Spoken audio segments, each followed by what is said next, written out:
3. Salut à tous, bienvenue dans cette nouvelle vidéo très compliquée, hein, trêve internationale pour les fans de football. On va se taper les matchs de l'équipe de France. Heureusement, c'est pas contre deux équipes du Liechtenstein, du Luxembourg. C'est quand même France-Italie et France-Belgique, même si c'est plus l'Italie de 2006 ou de 2000 ou de 84 ou la Belgique de 2018. C'est quand même deux grosses nations, qu'on le veuille ou non. Nono est avec nous. Salut Nono. Salut Sacha. Est-ce que tu es prêt pour ces matchs d'équipe de France pourris très rapidement déjà? La trêve internationale commence. 15 jours d'ennui en perspective, à moins qu'on ait des matchs sympathiques, mais j'y crois pas trop. Voilà, tu sais que je hais la trêve internationale. Non seulement ça coupe le rythme, on s'emmerde, c'est des matchs en bois, souvent des matchs sans jeu, et sans enjeu d'ailleurs. Donc pour moi la trêve internationale, c'est vraiment pas mon truc. Alors on va revenir sur la victoire du Paris Saint-Germain hier, Nono, et surtout sur les propos de l'ancien directeur sportif du Paris Saint-Germain, maintenant de Lille, Olivier Létang, et de Bruno Genesio. Je commence avec Olivier Létang qui a dit que c'était un scandale, que le but était valable de partout, qu'il n'y avait pas hors-jeu. Alors moi j'ai revu l'action, Nono, vraiment en toute objectivité, il y a un tout petit peu hors-jeu. Après maintenant chacun l'interprétera comme il le veut. C'est pas parce que je suis parisien et que ça m'arrange, mais c'est vrai que là, honnêtement, il y a un tout petit peu hors-jeu.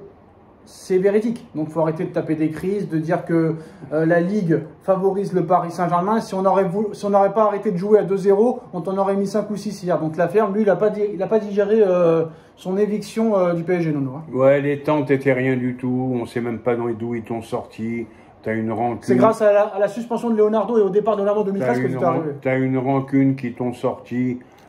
Si on commence à la 3e journée à dire le championnat est tronqué, mais on n'a pas fini. Genesio, je suis furieux. Furieux de quoi? Moi, dès le début, rappelle-toi, je t'ai dit il y a hors-jeu.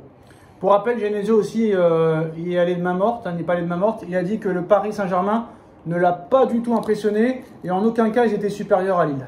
Ah, de toute façon, quoi qu'il arrive, le PSG n'impressionne personne et tous les ans, il gagne le championnat avec 15 points d'avance.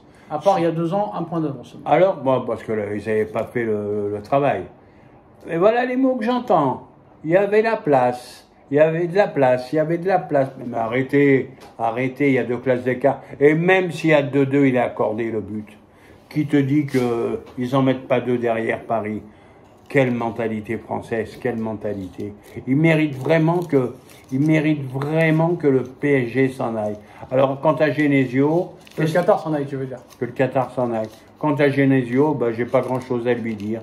Je vois pas tes grandes réussites. T'en es à 3 ou 4 clubs en 4 ans.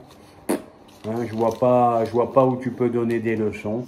Si le PSG t'a pas impressionné, je t'annonce, tu vas en prendre 4 au parc comme d'habitude. Alors maintenant, Nono, on va revenir vite fait sur le mercato. Hein. C'est pas fini en Arabie Saoudite. Danilo pourrait rejoindre l'Arabie Saoudite ce soir. Et Nono, on s'est rassuré offensivement. Asensio nous a rassuré en ce début de saison. Buteur, passeur décisif. Dembélé qui a déjà marqué un but en 3 matchs est exceptionnel. Barcola, révélation. Kolo Muani qui commence déjà à planter aussi 2 buts. Kanguinli qui plante. Désiré Doué qui fait 2 bonnes rentrées pour ses 2 premiers matchs. Donc tu te dis qu'offensivement ça peut peut-être passer. Mais c'est vrai qu'hier on a vu quand même les limites défensivement. Et là Enrique, je suis pas content quand il te dit que Beraldo a fait un bon match. Alors est-ce qu'il le pense vraiment ou est-ce que c'est pour encourager Beraldo? Il protège son joueur tout simplement. Marquinhos l'a fait ce matin. Qu'est-ce que tu veux qu'il dise? Que c'est une truffe? Voilà, Marquis il a dit il progresse. Il protège son coéquipier. Voilà. Maintenant, un mal pour un bien. Malgré dans l'état qui sont les deux, encore que Danilo, c'est un bon soldat, vu qu'il n'y a pas eu de recrue, ça serait pas mal que Christian reste. Hein. Que qui? Christian. Qui ça? Comment il s'appelle? Skriniar, pardon.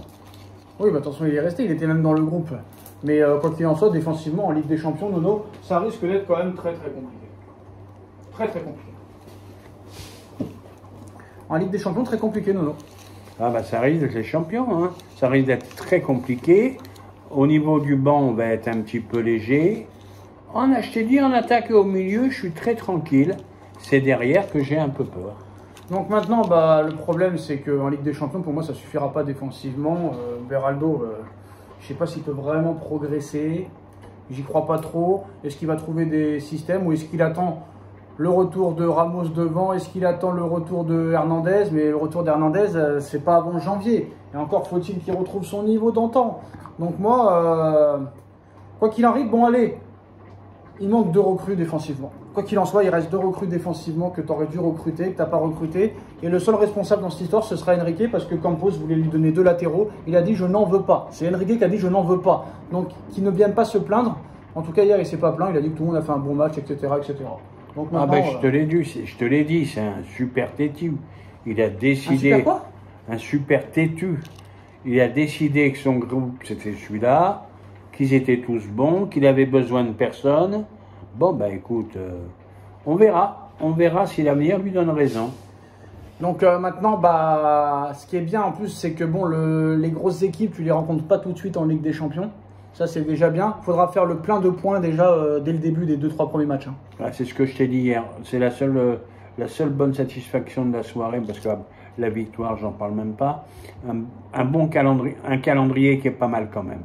Alors, tout le monde, tous les médias disent, que ce soit RMC Sport, que ce soit l'équipe 21, que ce soit les autres médias, disent que Paris ne sera pas qualifié directement et qu'ils feront 9-24 et pas 1-8. Qu'est-ce que tu en penses? Bon, ben, on connaît l'anti-parisianisme de l'équipe du soir. On connaît, il n'y a pas que l'équipe du soir, il y a aussi tout le monde qui le dit. Eh ben, si tout le monde y le dit, ben, ils seront peut-être surpris. Et moi, je pense que c'est M. Enrique qui a raison. PSG sera plus fort que l'année dernière. Mais oui, dans le jeu, ça va pas être compliqué, hein, vu qu'il n'y avait rien eu l'année dernière au niveau du jeu. Il n'y a pas eu grand-chose au niveau du jeu l'année dernière. Non. Je le sais, je le sais. Donc ça peut pas être plus mal. Après, moi, ce que j'espère, c'est que vraiment les joueurs qui n'ont rien fait l'année dernière et qui commencent à être bons dès le début vont être bons sur la durée. Les Kangin Lee, les Colomwani, les Asensio, etc. Et si Barcola reste dans ce niveau-là. Mais pour moi, défensivement, ça risque d'être très très compliqué quand même.